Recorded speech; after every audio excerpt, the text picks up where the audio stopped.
ఓం శాంతి. నిన్నటి Murali continue. Second group తోటి మాట్లాడుతున్నారు. విశ్వ కళ్యాణకారి అయ్యి సేవలో ఉన్నట్లయితే సేవా ఫలము మరియు బలం లభిస్తూ ఉంటుంది.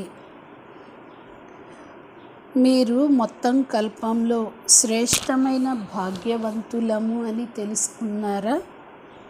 అరకల్పం రాజ్య అధికారులుగా అవుతారు, అరకల్పం పూజ్య అధికారులుగా అవుతారు. కానీ మొత్తం కల్పం యొక్క భాగ్యాన్ని తయారు చేసుకునే సమయం ఏది? ఇప్పుడే కదా. భాగ్యాన్ని తయారు చేసుకోవడానికి ఎంత సమయం ఉన్నది మరియు భాగ్యాన్ని పొందడానికి ఎంత సమయం ఉన్నది? ఈ స్మృతి ఉంటుందా? మర్చిపోరు కదా. ఎందుకంటే ఎంతైతే సమయం స్మృతి ఉంటుందో అంత సమయం సంతోషంలో ఉంటారు. మర్చిపోతే సంతోషం ఉండదు. పాండవులు కార్య వ్యవహారాలను చేయటానికి వెళ్ళినప్పుడు గుర్తుంటుందా? పని చేసే సమయంలో ఆ పని యొక్క నశానే ఉంటుందా? నేను ఫలానా ఉన్నాను అని. అంటే మీరు క్లర్క్గా ఉండవచ్చు, వ్యాపారిగా ఉండవచ్చు, ఏదైనా ఉండవచ్చు. గుర్తుంటుందా? లేక మర్చిపోతారా? నేను కల్పకల్పం భాగ్యవంతుడను. ఎందుకంటే మీ అసలైన బాధ్యత విశ్వ కళ్యాణకారి. ఇది గుర్తుంటుందా? లేక హద్దు పని గుర్తుంటుందా? మాతలు భోజనం తయారు చేసే సమయంలో ఏం గుర్తుంటుంది? విశ్వ కళ్యాణకారి ఉన్నాము. ఇది గుర్తుంటుందా? లేక భోజనం తయారు చేస్తున్నాను ఇదే గుర్తుంటుందా?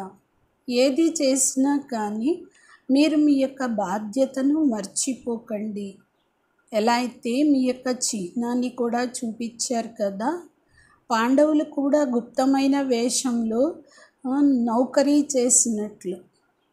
కానీ నశ ఏముండేటువంటిది? విజయంది. అలాగే మీరు కూడా గవర్నమెంట్ యొక్క సర్వెంట్గా ఉండొచ్చు, నౌకరీ చేస్తూ ఉండవచ్చు. కానీ నశ ఉండాలి. నేను విశ్వ కళ్యాణకారి ఉన్నాను. ఈ స్మృతితోటి స్వతహాగా సమర్థంగా ఉంటారు మరియు సదా సేవా భావం ఉన్న కారణంగా సేవా ఫలము మరియు బలం లభిస్తూ ఉంటుంది.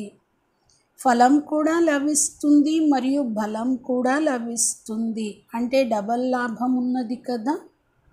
ఇలా అయితే కాదు, బట్టలు ఉతుకుతూ ఉన్నప్పుడు బట్టలు ఉతుకుతూనే ఉండడం. ఎప్పుడైతే విశ్వ కళ్యాణకారులము అనే సంకల్పం ఉంటుందో అప్పుడు మీ యొక్క ఈ భావననే అనేక ఆత్మలకు ఫలాలను ఇస్తుంది. మహిమ కూడా ఉన్నది కదా. భావన యొక్క ఫలం లభిస్తుంది. మీ యొక్క భావన ఆత్మలకు ఫలాన్ని ఇస్తుంది, శాంతి శక్తిని ఇస్తుంది, ఈ ఫలం లభిస్తుంది. ఇలాంటి సేవ చేస్తున్నారా? లేక సమయం లభించటం లేదా? మీరు మీ యొక్క ప్రవృత్తిలో చాలా పెద్దది అదే నిలబెట్టుకోవాలి అని అనుకుంటున్నారా? బేహద్దులో ఉన్నట్లయితే హద్దు బాణంతో సహజంగా తొలగిపోతుంది. గృహస్థి బాణం ఉన్నట్లయితే హద్దులో ఉంటారు. ట్రస్టీ బాణం అంటే బేహద్దు. కొద్ది కొద్దిగా గృహస్థి, కొద్ది కొద్దిగా ట్రస్టీ కాదు కదా. ఒకవేళ గృహస్థం యొక్క బరువు ఉన్నట్లయితే ఎప్పుడు కూడా ఎగిరే కళయిక అనుభవం చేసుకోలేరు. నిమిత్త భావం అనేది ఉన్నట్లయితే బరువు సమాప్తమవుతుంది. నా బాధ్యత నేనే చూసుకోవాలి, నేనే ఆలోచించాలి అంటే అది బరువు. బాధ్యత బాబాది, మీరు ట్రస్టీ అంటే అర్థం బాబా నిమిత్తంగా తయారు చేశారు.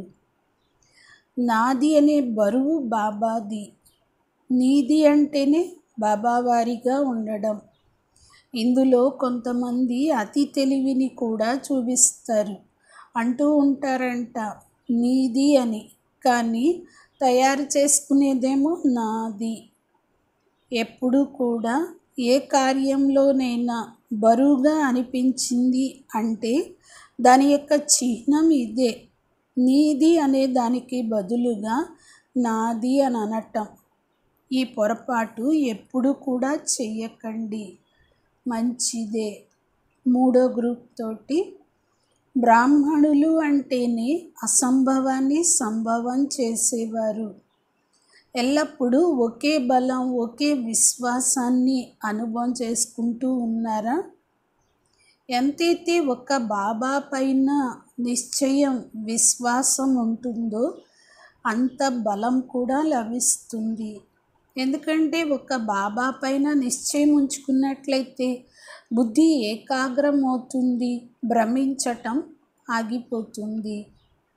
ఏకాగ్రత శక్తితో ఏ కార్యం చేసినా అందులో సహజంగా సఫలత లభిస్తుంది. ఎక్కడైతే ఏకాగ్రత ఉంటుందో అక్కడ నిర్ణయం కూడా చాలా సహజంగా తీసుకుంటారు. అలజడి ఉన్న చోట నిర్ణయం యథార్థంగా ఉండదు. కాబట్టి ఒకే బలం, ఒకే విశ్వాసం అనగా ప్రతి కార్యంలో సహజంగా సఫలతను అనుభవం చేసుకుంటూ ఉండటం. ఎంత కష్టమైన కార్యమైనా కానీ ఒకే బలం, ఒకే విశ్వాసం ఉండాలి. అప్పుడు ప్రతి కార్యం ఒక ఆటలాగా అనిపిస్తుంది, పనిలాగా అనిపించదు, ఆటలాగా అనిపిస్తుంది. ఆట ఆడటంలో సంతోషం ఉంటుంది కదా. ఎవరు ఎంత శ్రమ చేస్తున్నా ఆట అని అనుకుంటే సంతోషం ఉంటుంది. చూడండి, మల్ల యుద్ధం చేసేవారు కూడా వారు ఎంతో కష్టపడతారు, కానీ ఆట అనుకొని చేయటం వల్ల సంతోషిస్తారు, శ్రమ అనిపించదు. సంతోషంతో కార్యం సహజంగా సఫలమవుతుంది. ఒకవేళ ఏ కార్యమైనా చేస్తున్నా కానీ సంతోషం లేదు, లేక చింత ఉన్నది అంటే కష్టం అనిపిస్తున్నట్లే. ఒకే బలం, ఒకే విశ్వాసం. దీని యొక్క గుర్తు సంతోషంగా ఉండటం. అప్పుడు శ్రమ అనిపించదు. ఒకే బలం, ఒకే విశ్వాసంతో ఎంత అసంభవమైన పని అయినా సంభవంగా అవుతుంది. బ్రాహ్మణ జీవితంలో ఏ స్థూలమైన పని చేసినా లేక ఆత్మిక పురుషార్థమైన ఎందులో కూడా అసంభవము అనేది ఉండదు. బ్రాహ్మణులు అంటేనే అసంభవాన్ని కూడా సంభవం చేసేవారు. బ్రాహ్మణుల యొక్క డిక్షనరీలో అసంభవము అనే శబ్దమే లేదు, కష్టము అనే శబ్దమే లేదు, శ్రమ అనే శబ్దమే లేదు. ఇలాంటి బ్రాహ్మణులు కదా. లేక అప్పుడప్పుడు అసంభవం అనిపిస్తుందా? ఇది చాలా కష్టం, వీరు మారరు, వీరు నిందిస్తూనే ఉంటారు, ఈ పని అవ్వదు, ఏమో నా యొక్క భాగ్యం ఎలా ఉన్నదో ఏమో, ఇలా అయితే అనుకోరు కదా. ఏదైనా కార్యం కష్టంగా అనిపిస్తుందా? ఎప్పుడైతే బాబా తోడు వదిలిపెట్టేస్తారో, ఒంటరిగా అవుతారో అప్పుడు బరువు అనిపిస్తుంది, కష్టం అనిపిస్తుంది. కష్టమే అసంభవంగా అనిపిస్తుంది. బాబా తోడు ఉంచుకున్నట్లయితే పర్వతం కూడా దూదిలాగా అవుతుంది. దీనినే అంటారు ఒకే బలము, ఒకే విశ్వాసంతో ఉండటం. ఒకే బలము, ఒకే విశ్వాసంతో ఎవరైతే ఉంటారో వారికి సంకల్పం మాత్రంగా కూడా ఆలోచన రాదు. ఇలా ఎందుకయింది, ఎలా అయింది? ఎందుకంటే ఒకవేళ మీకు క్వశ్చన్ మార్క్ వచ్చింది అంటే బుద్ధి సరి అయిన నిర్ణయాన్ని తీసుకోదు, క్లియర్గా ఉండదు. ఒకవేళ ఏ పని చేస్తున్నా క్వశ్చన్ వచ్చిందే అనుకోండి, అవుతుందో లేదో, ఎలా అవుతుందో ఏమో. దీనిని యుద్ధం యొక్క స్థితి అంటారు. మీరు బ్రాహ్మణులా లేక క్షత్రియులా? ఎందుకంటే ఇప్పటి వరకు సమయమనుసారంగా ఒకవేళ యుద్ధం యొక్క సంస్కారాలే ఉన్నాయి. సూర్యవంశంలో వస్తారా లేక చంద్రవంశంలోనా? చంద్రవంశంలో అయితే వెళ్ళరు కదా. యోగంలో కూడా కూర్చున్నప్పుడు కొద్ది సమయం యోగం కుదరడం మరియు కొద్ది సమయం యుద్ధం చేస్తూ ఉండటం. ఆ సమయంలో ఒకవేళ శరీరాన్ని వదిలిపెడితే ఎక్కడికి వెళ్తారు? అంతుమతి సోగతి ఏమవుతుంది? కాబట్టి ఎల్లప్పుడూ విజయం యొక్క సంస్కారాన్ని ధారణ చెయ్యండి. ఎప్పుడైతే సర్వశక్తివంతుడైన బాబా తోడు ఉంటారో, ఎక్కడైతే భగవంతుడు ఉంటాడో అక్కడ యుద్ధం ఉంటుందా లేక విజయం ఉంటుందా? ఇలా విజయీ రత్నాలుగా కండి. దీనినే అంటారు ఒకే బలం ఒకే విశ్వాసం. మంచిదే. 4వ గ్రూప్ తోటి అటెన్షన్ మరియు చెక్కింగ్ అనే కాపలాదారి సరిగ్గా ఉన్నట్లయితే ఖజానా సేఫ్గా ఉంటుంది. ఎల్లప్పుడూ స్వయానికి బాబా సర్వ ఖజానాలకు యజమానులము ఇలా అనుభవం చేసుకుంటున్నారా? యజమానిగా అయిపోయారా లేక అవుతున్నారా?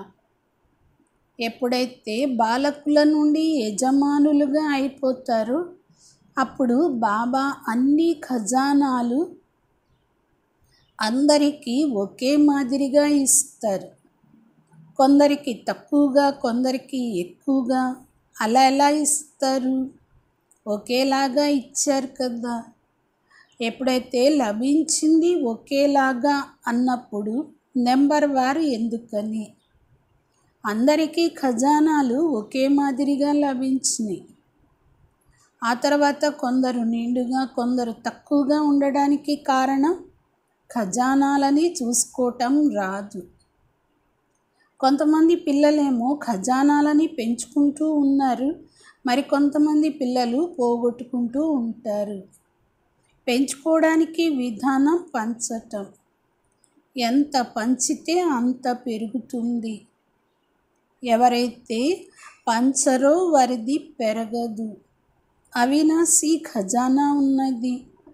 ఈ ఖజానాలను ఎంత పెంచుకుంటే అంత పెరుగుతుంది. అన్ని ఖజానాలని చూసుకోవడం వచ్చు కదా. అంటే పదే పదే ఖజానాలను చెక్ చేసుకోండి. ఎలా అయితే ఖజానాలని చూసుకోవడం కోసం ఎవరో ఒక కాపలాదారిని ఉంచుతారు, అలాగే ఈ యొక్క ఖజానాలని కూడా ఎల్లప్పుడూ సేఫ్గా ఉంచుకోవడం కోసం అటెన్షన్ మరియు చెక్కింగ్ అనే కాపలాదారి ఉండాలి. ఎవరైతే అటెన్షన్ మరియు చెక్కింగ్ చేసుకోవడం తెలుసుకుంటారో వారి యొక్క ఖజానాలు ఎప్పుడూ ఎవరు తీసుకుని వెళ్ళలేరు, పోగొట్టుకోలేరు. మొదట కాపలాదారి హుషారుగా ఉన్నాడా? నిర్లక్ష్యం యొక్క నిద్రలో నిద్రపోవడం లేదు కదా. కాపలాదారి కూడా ఎప్పుడైతే నిద్రపోతాడో ఖజానాలని పోగొట్టుకుంటాడు. కాబట్టి అటెన్షన్ మరియు చెక్కింగ్ ఆ రెండు సరిగ్గా ఉన్నట్లయితే ఎప్పుడూ ఏ ఖజానా పోదు.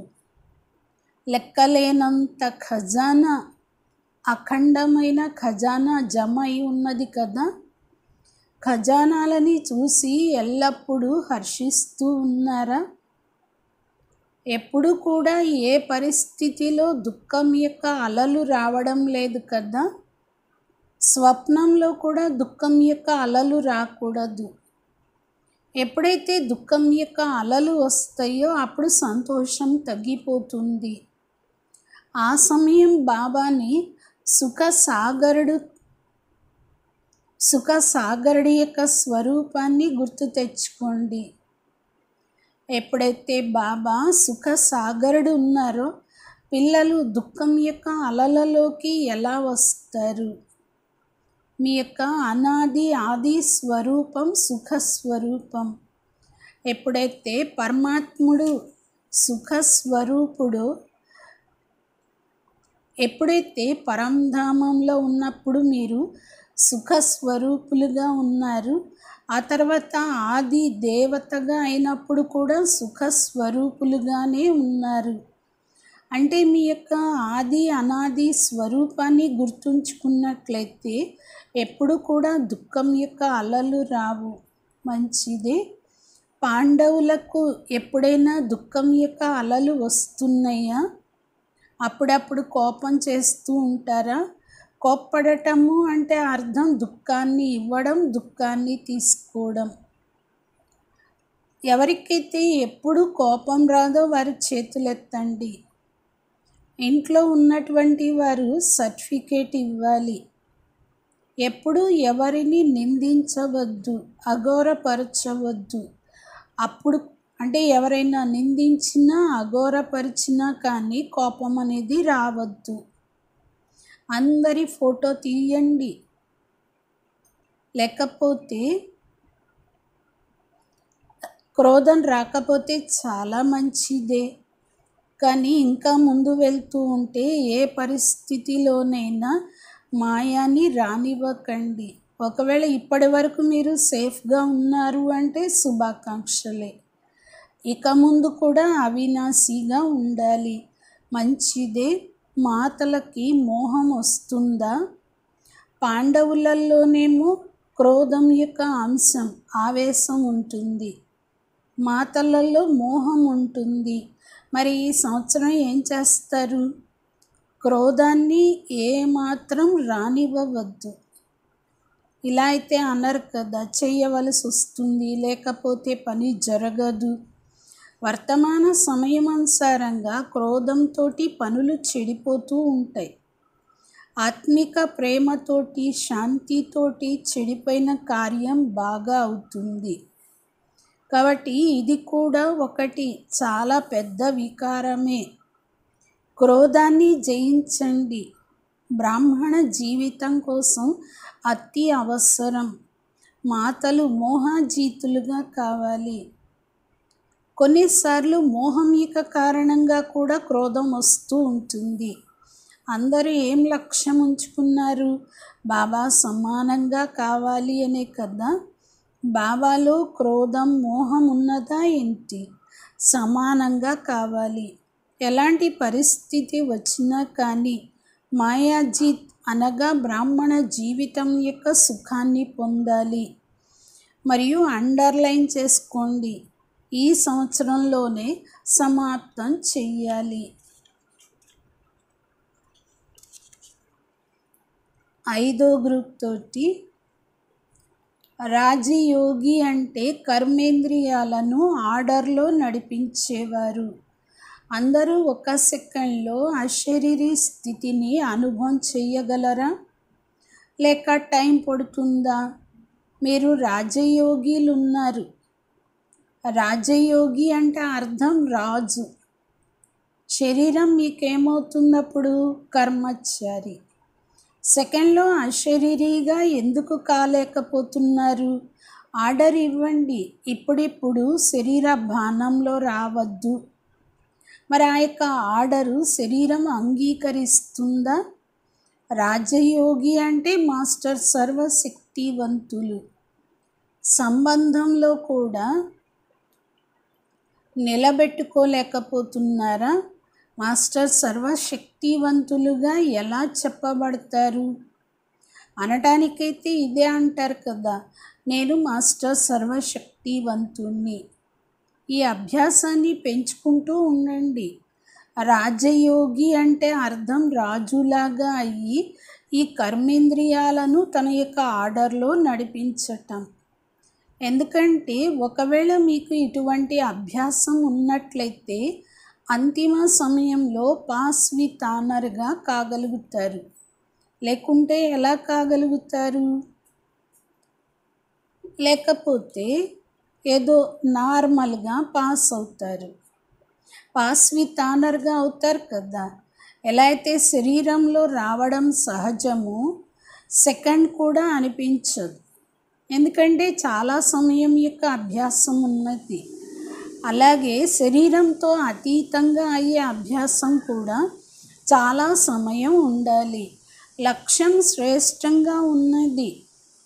లక్షణాల అనుసారంగా పురుషార్థం కూడా శ్రేష్టంగానే చెయ్యాలి.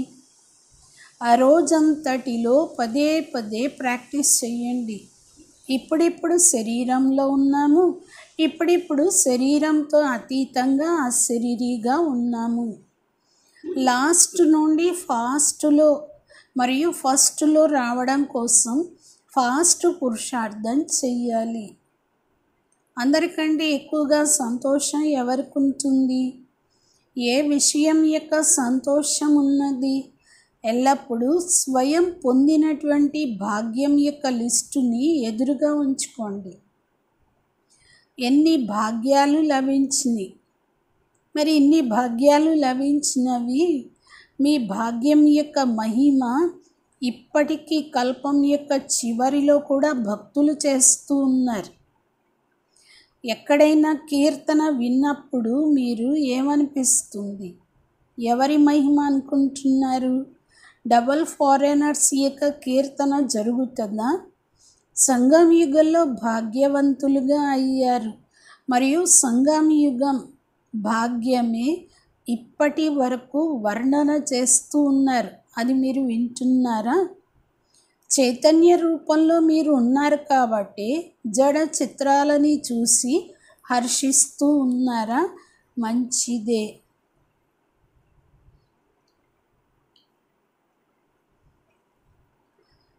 ఆరో గ్రూపు, అన్ని విషయాలలో తక్కువ ఖర్చు ఎక్కువ లాభాన్ని పొందేవారిగా కండి. మధుబన్ నివాసీలతో బాబా మాట్లాడారు. మధుబన్ యొక్క మహిమ నలువైపులా ప్రసిద్ధంగా ఉన్నది. మధుబన్ మహిమ అంటే మధుబన్ నివాసీల మహిమ. మధుబన్ యొక్క మహిమ ఎక్కువగా ఉన్నదా లేక మధుబన్ నివాసీల యొక్క మహిమ ఎక్కువగా ఉందా? మధుబన్ అని దేనిని అంటారు? ఇవన్నీ భవనాలకే మధుబన్ అంటారా? మధుబన్ నివాసీలతో మధుబన్ ఉన్నది. మధుబన్ యొక్క మహిమనే మధుబన్ నివాసీల మహిమ. ఎల్లప్పుడూ ఇదే గుర్తుంచుకోండి, మధుబన్ మహిమనే మా మహిమ. మహిమ ఎవరికి చేయటం జరుగుతుంది? మహాన్గా ఉన్నవారికి. సాధారణమైన వారికి మహిమ జరగదు, మహానతకే మహిమ. మధుబన్ నివాసీలంటే మహాన్గా అయిపోయారు. అప్పుడప్పుడు సాధారణంగా కూడా అయిపోతారా? మధుబన్ నివాసి అంటేనే సర్వశ్రేష్టమైన మహాన్. అలౌకికత మహానత.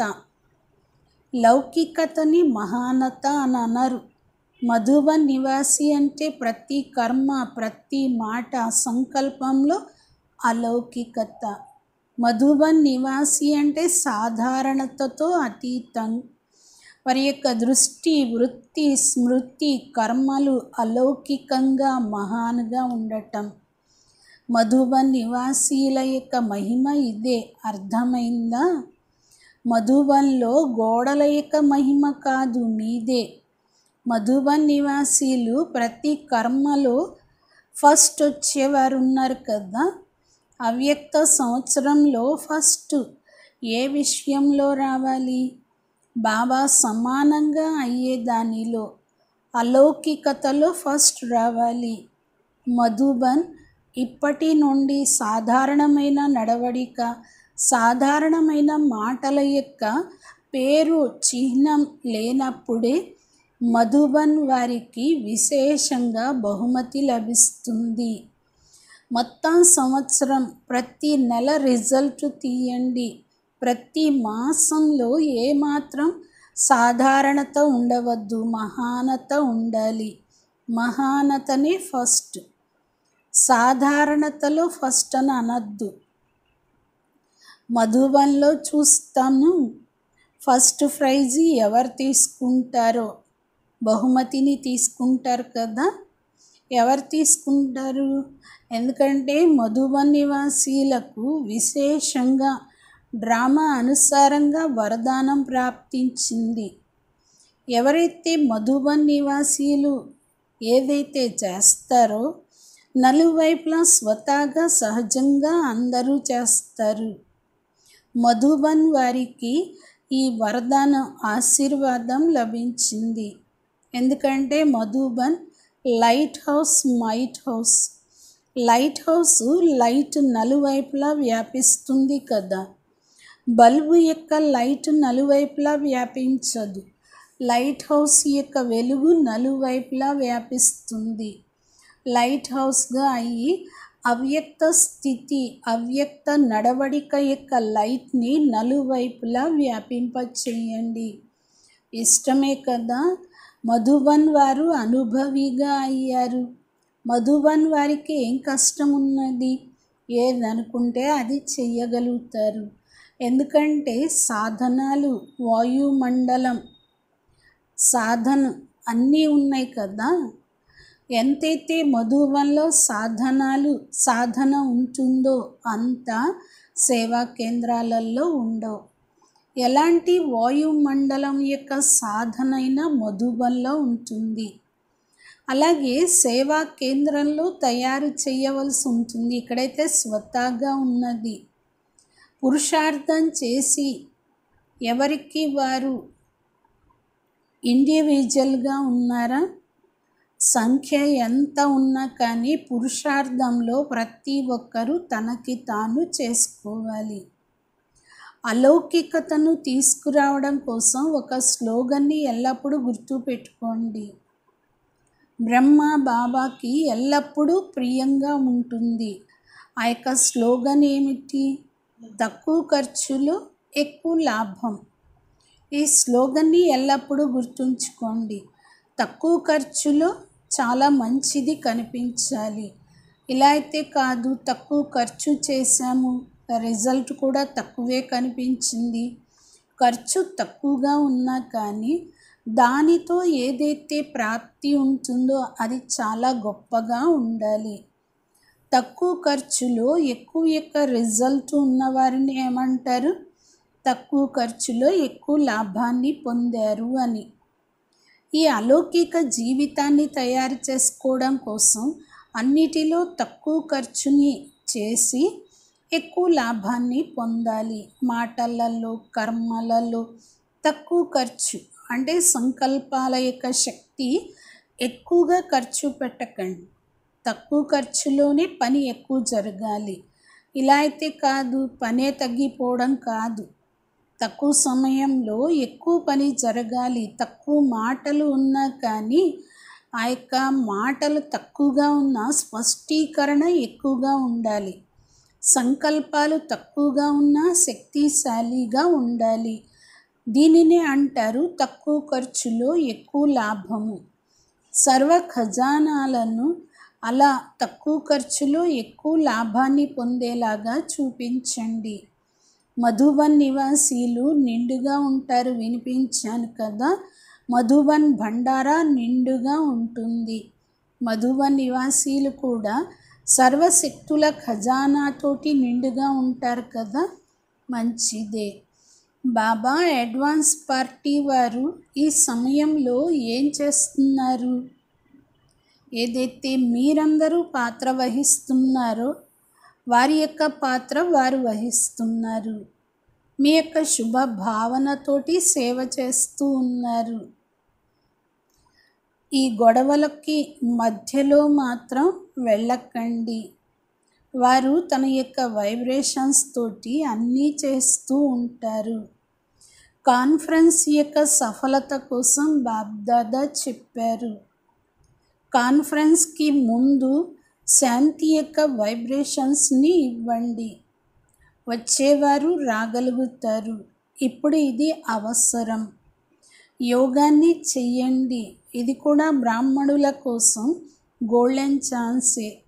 ఎప్పుడైనా ఏదైనా విషయం ఉన్నట్లయితే ఏమంటారు? యోగం చెయ్యండి, అఖండ యోగం చెయ్యండి. ప్రపంచంలో అశాంతి ఉన్న బ్రాహ్మణులకు గోల్డెన్ ఛాన్స్ ఉంటుంది. ఇది కూడా మధ్య మధ్యలో ఛాన్స్ లభించటం, బుద్ధిని ఏకాగ్రంగా చేయటం కోసం. కర్ఫ్యూ యొక్క సమయంలో క్లాస్కి రాలేం కదా. కానీ విద్యార్థి అంటే చదువు తప్పకుండా చదువుకుంటారు, ఇంటిలో కూడా చెయ్యగలుగుతారు. టీచర్ యొక్క పని తన యోగం యొక్క శక్తితోటి మొత్తం ఏరియాలో కర్ఫ్యూను సమాప్తం చేయించటం.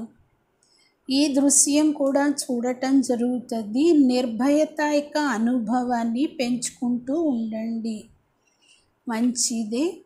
స్వప్నంలో కూడా దుఃఖం యొక్క అలలు రాకూడదు. ఎప్పుడైతే దుఃఖం యొక్క అలలు వస్తాయో అప్పుడు సంతోషం తగ్గిపోతుంది. ఆ సమయంలో బాబా సుఖ సాగరుడి యొక్క స్వరూపాన్ని గుర్తు తెచ్చుకోండి. ఎప్పుడైతే బాబా సుఖ సాగరుడు, మరి పిల్లలకు దుఃఖం యొక్క అలలు ఎలా వస్తాయి? మీ యొక్క ఆత్మల ఆది అనాది స్వరూపమే సుఖస్వరూపం. మీరు పరంధామంలో ఉన్నప్పుడు కూడా సుఖస్వరూపులుగా ఉన్నారు. ఎప్పుడైతే ఆది దేవతలుగా అయ్యారో అప్పుడు కూడా సుఖస్వరూపులుగానే ఉన్నారు. కాబట్టి తన ఆది అనాది స్వరూపాన్ని గుర్తుంచుకోండి. ఎప్పుడు కూడా దుఃఖం యొక్క అలలు రావు. ఎక్కడైతే ఏకాగ్రత ఉంటుందో అక్కడ నిర్ణయం సహజంగా ఉంటుంది. ఎక్కడైతే అలజడి ఉంటుందో యథార్థమైన నిర్ణయం ఉండదు. ప్రతిజ్ఞ దృఢంగా ఉండేదానికి బదులుగా బలహీనంగా అవుతుందా? ప్రతిజ్ఞలో లూజ్ అవ్వడానికి ఒకటే మూల కారణం. ఎలా అయితే ఎంత పెద్ద మిషన్ ఉన్నా కానీ చిన్న స్క్రూ లూజ్ అయిపోతే ఆ మిషన్ దేనికి పనికిరాదు. అలాగే ప్రతిజ్ఞని పూర్తి చేయటం కోసం మంచి మంచి ప్లాన్లు తయారు చేయవచ్చు, పురుషార్థం కూడా చాలా చేస్తూ ఉండవచ్చు. కానీ పురుషార్థము ప్లాన్ బలహీనంగా అయ్యేది స్క్రూ ఒకటే, నిర్లక్ష్యం. కాబట్టి ఈ స్క్రూని మనం ఎల్లప్పుడూ టైట్ చేసి ఉంచుకోవాలి. అచ్చా, ఓం శాంతి.